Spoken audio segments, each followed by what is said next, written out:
د چارسدي پولیس وایي چې 13 ورځ په رزړو کلي کې یو 14 کلن ماشوم په ډزو وژل شوی دی چې د پی ملزم تښتېدلی د مقدمه یې درج کړې ده خو د وژل شوي ماشوم پلار وایي چې د ملزم یې زوی سره ملګرتیا وه او د دواړو په عمر کې لږ فرق و چې د یو بل تن په سلا یې د سیند غاړې له بوتلو او هلته یې ووجو خدا یې په ډاګه نه کړه چې د وژنې په شا علت څه و پرون سوا جوړ نه وتلی بس د مرګ ته پاتې شو بس سکول ته ډیوټي لاړم سکول نه راتلم دوی راته رنګ وکړي یعنې چا سره جګړه کړې وي په خپې ویشتې هسپتال کې زه بس سکول ریلیکس را روان وم چې لاړم هسپتال ته دنیا ولاړه چې هم غوږ نه کوم پوسټ مارټم ځای ته لاړم بس پوسټ مې وکړو مړ دی نو بس خپل لاسونه مې دم وته بس مې لرله ما تک بس ما وته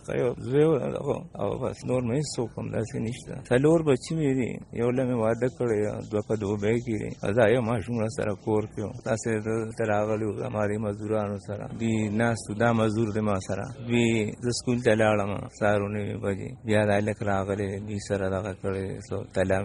کلامي کړی بیا د الکان اخلاصي کړی دی تلې داسې اما ازوی بیا د الک تلې کبانو له بوتلې بیا دغه سینا شامبول ته بوتلې بس د الک په درنګ کړی دی بل چې چا بوتلې دوی بدرې کسراله نو بس پرزونه مرزونه کړی او بیا وشتري راپورټیم وشتري سنگل لازم پکړي دکان کې ټول دنیا غوا او اس قسمه صدا پکې د پولیسو د وینا تر مخه د ملزم او د وجل شوی ماشوم ترمنځ ملګرتیا وا او د هغه پتو کې وجل دي خو پولیس وايي چې ملزم د پیه د زینه تختیدل دي او پلټن روان دي علب خان شیرپو